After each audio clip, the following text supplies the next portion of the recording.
set out going, all right, tomorrow I am making it big, because you're not. Do you know how many people start a podcast every single day? A lot. It takes a minute.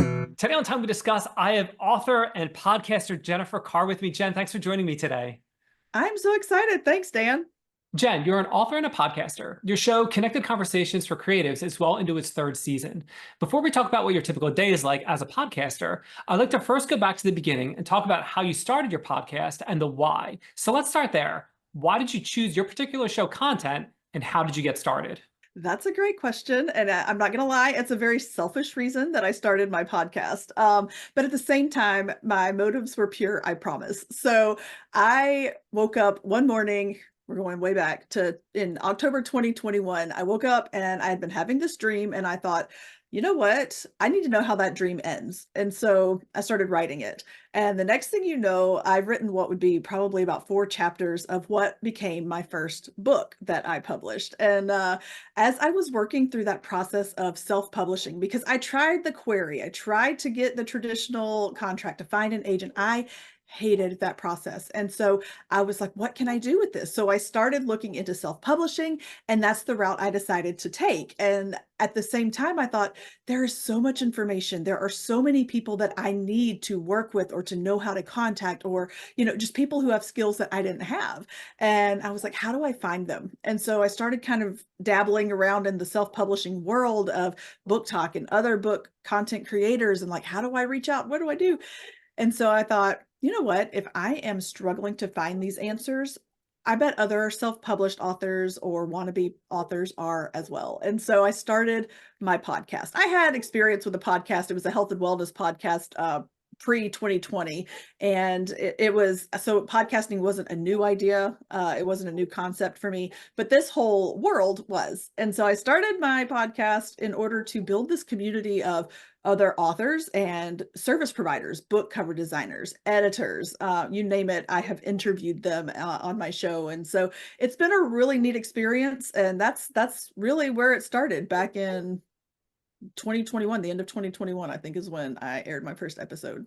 That's interesting. I remember speaking with Shane Ledyard. He's a horseman, has his own horse business.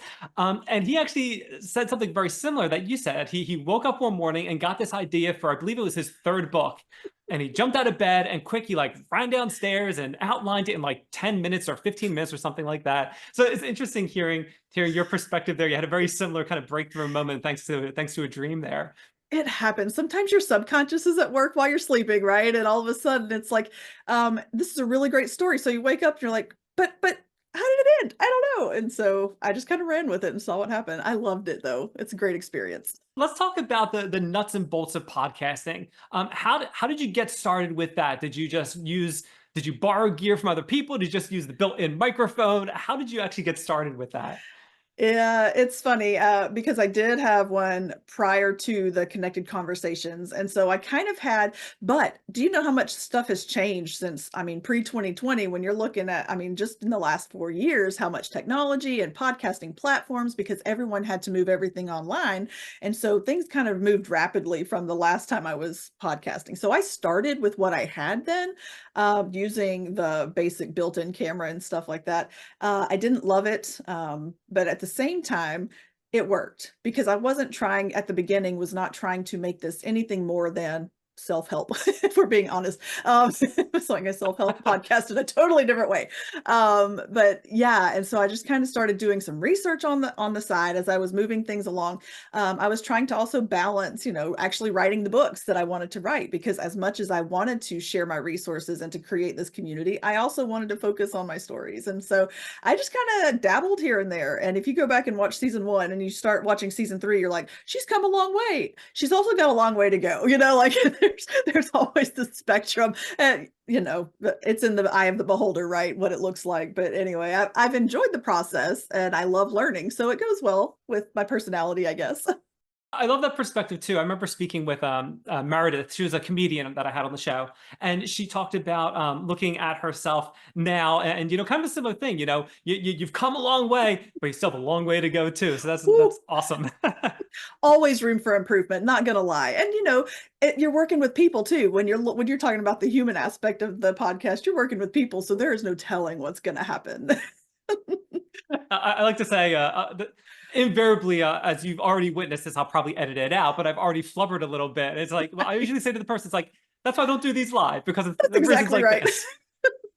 You talk about speaking with different people. What's that typically like? How's that schedule line up for you as far as, because I know some people, they might, I've seen all kinds of things where people, they record a person and they try to like get it out to their people the next day. They're on that kind of timeline. Other people, it's more like they plan a couple weeks ahead. Other people, they might do a season at a time. What's that typically like for you? How do you line up your guests, and how busy are you? How does that all work for you? I'm a masochist. And so what happens is I take about a month I put my podcast out on podcastguests.com. And I think this go around, I had about 180 submissions that I went through and said, this person would be a good fit. This person would not be a good fit. I mean, and I've had all kinds. I don't know about you, but people will apply regardless to your podcast, right? Like I had one lady, she was a pet psychic and wanted to be, and I was like, that is very creative, but we're not going to go there. Like that's not quite the right fit. So, you have to kind of weed out the ones that would be a good fit. And then in the end, I probably had, I want to say about 75 guests that I thought would be a good fit. And so I send an email to them with a form that I say, hey, will you fill this out so we can kind of narrow it down and just really, really make sure that my podcast and you are copacetic. And so most of them fill it out and I get responses back, but even still, I have to narrow it down because some of them I'm like, you know what, that's probably just a little off my platform, right? Like I can tell that we're not going to mesh. The conversation will be boring. Do I get it right every time? No, I'm pretty sure I have probably excluded some and included some that it should have been reversed, but it happens, right? We can only do so much. And then I will send out emails inviting them to schedule, right? And so they get on my schedule and I will record an entire season within 30 to 40 days. And so this year was the entire month of May. I recorded every single episode for the year. And even then I had a couple of extras that popped in that were kind of unannounced, well, unplanned, I guess I should say. And so for an entire month, I do nothing but record. Sometimes it's 2 a day, sometimes it's 4 a day, just depends on how the schedule works out. And by the end of the first week of June, I was a walking zombie. But all I have to do now is edit when I need to edit. I do have an assistant who will do like all of the teasers and stuff like that. So I don't have to do that part. But for the most part, it's all done pretty much at the same time. It sounds like you streamlined your process a little bit, which I can appreciate. I remember when I first started getting a flux of inbound people, I was doing like email, trying to not correspond, trying to coordinate schedules via email, and I was like, this isn't going to work. I need something a little better. And then I ended up using a Google calendar integration Oh, essentially, yeah. which was huge. So let's hang on that for a second. What other processes have you come across over the past couple of years that you've been able to streamline a little bit more that makes your life a little bit easier? I am all about communication. I will over communicate the heck out of whatever is coming up because I want my guests to, one, be as comfortable as possible. Because when they show up with all the information, the conversation is the focal point, not trying to figure out, do I need to sit here? Do I need to wear this? So I start with once they are on my schedule, right? Because I use the Google Calendar scheduling. Like I paid for the extra scheduler through Google Calendar because I use StreamYard to do my recordings, and which I love. It's a good platform. I used Zoom before and it was harder for me to kind of figure out. StreamYard is very straightforward for me. That's my technology limits. And so I got the Google Calendar, got them on the schedule, and then I send an email with like some house rules. Like we're not going to use profanity. We are going to use headphones if possible. This is how your lighting should work. This is how I want them to know exactly, because a lot of people have never been on a podcast, right? Especially when you're talking new authors or things like that. It's kind of a new thing. And so I always send out that first housekeeping is what I call it. So then I send out an email that just says, all right, in about a week, we're going to have a conversation. This is the topic of that conversation. I would like to focus on that. If you want to veer off, we can, but just know that if it goes into the muddy waters, we're not going to.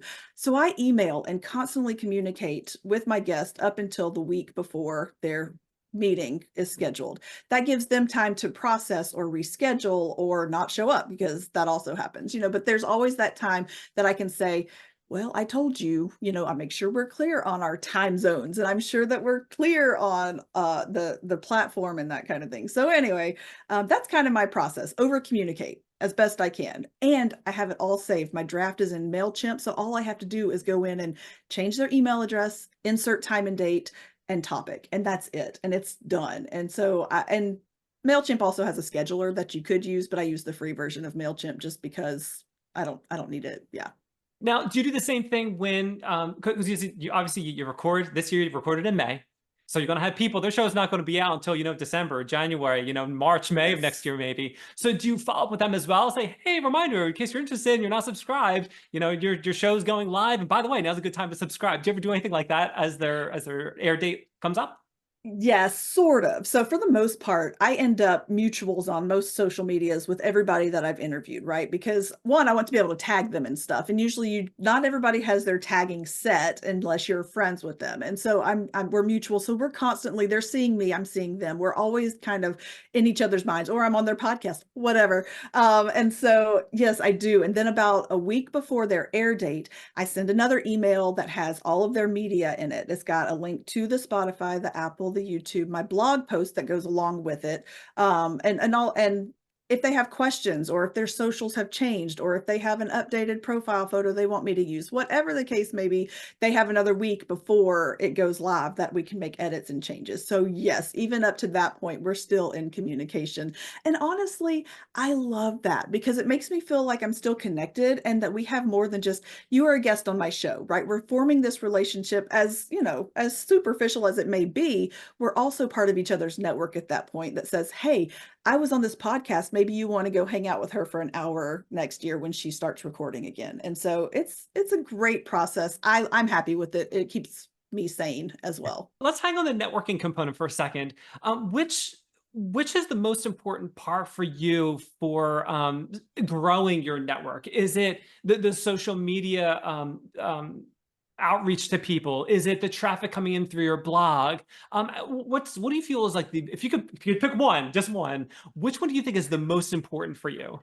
I would honestly say I think social media is one where I get the highest engagement with, previous and upcoming guests and that kind of thing. I think honestly, right now, I think Instagram and Threads, which I am so like a monkey using a cell phone when it comes to Instagram and Threads. Facebook, I've been on Facebook since college when it came out, right? Like I've been on Facebook and it's changed so much even that I've kind of kept up with it, but Instagram and Threads, I'm just like, okay, yeah, I think I've got this. But that's where I am, and TikTok as well. That's where I've actually formed some of the tighter relationships, which is funny if you think about it, because you're talking 7-second videos. But that's where most of my friendships and network started, was on TikTok. And so I would say definitely social media. The blog is really just kind of a bonus. It's like, it's extra SEO out there, like my name, your name, everybody who's been on there, right? It's out there for somebody to, they Google a topic, oh, cancel culture. Well, here's season 3, episode 1, and they're connected to it. So yeah, social media for sure. You said that you originally started this as kind of a selfish endeavor, connecting yourself with other writers and trying to learn from them, help others, so to speak. Let's talk about monetization for a second, because I know a lot of times people they want to create a podcast, they want to make money, they want to be the next YouTube success or something like that. What can you say as far as monetization goes? What's been your experience as far as that? It's interesting, to be honest. I don't use my podcast as secondary income. I use it to point people toward my books, right? I use it to get them to my website that puts my books in front of them. I do the podcast because I love the connection with the people. I love forming that network and the community around what I'm looking for and providing those resources. I do have there is monetization involved because listeners, subscribers, that kind of thing just kind of happen through Spotify. But it is not something that I sit there and I analyze. I don't look at the data. I don't look at the numbers.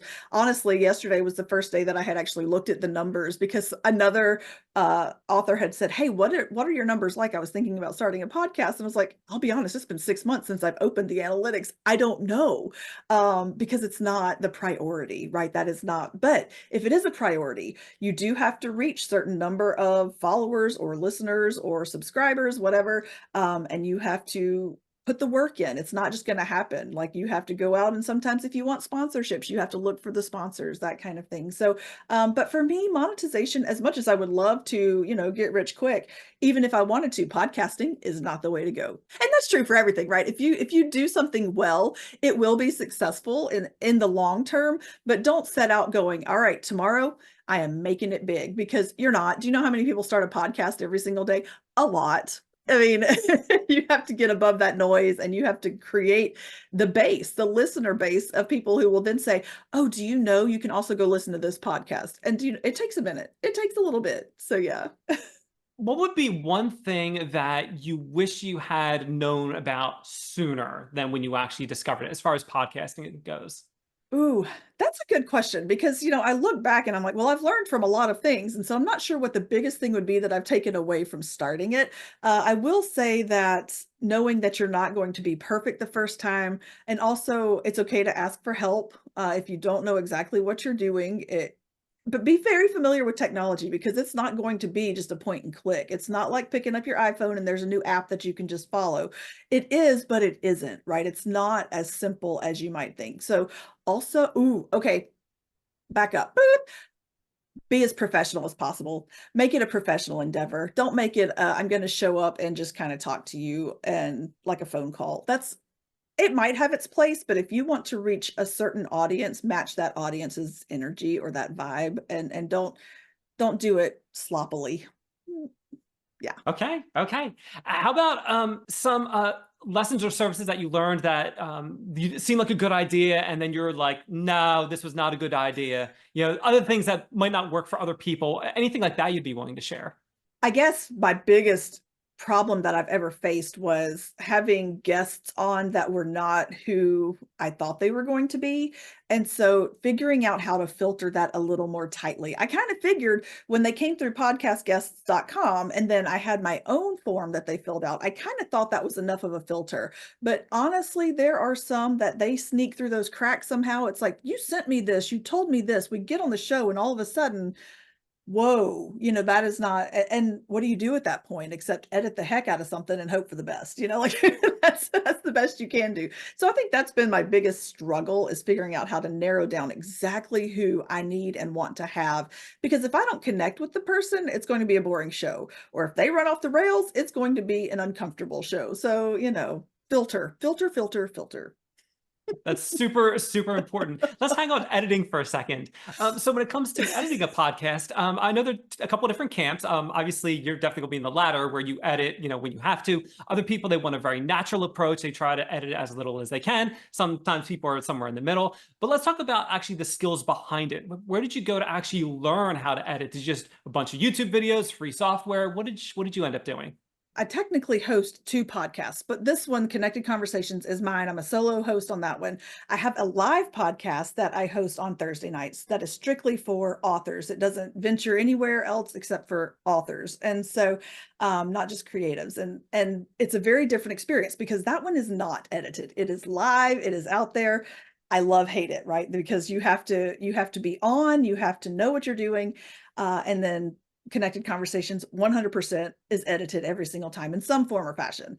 Honestly, my kid was sending me videos of things that she had edited using CapCut, that app CapCut, and I was like, wow, that seems so easy. Like, she was just doing it on her phone, and I thought, oh man, can you show me how to do that? So of course I asked my teenage daughter, who, they're born knowing technology these days. I was like, show me how to do that. And so I just opened up CapCut. It's so simple. Like, if you just play with it on your phone, and then it translates very nicely to the desktop app, which is where I do all of my podcast editing. And so I started using CapCut for all of my TikTok videos and for my podcast editing. And so it's literally self-taught through that. And their features get better and better. I do pay for the professional features on that one, because they have transcript based editing now, and they have different things like that. And that is a game changer. Like, if you're not using AI to do your editing or help you along with that, you're crazy.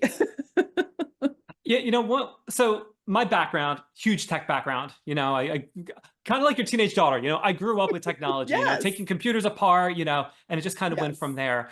And invariably, this has to be maybe like the sixth or 10th time, somewhere in that realm, where AI has been brought into the conversation, and not by me, not by me.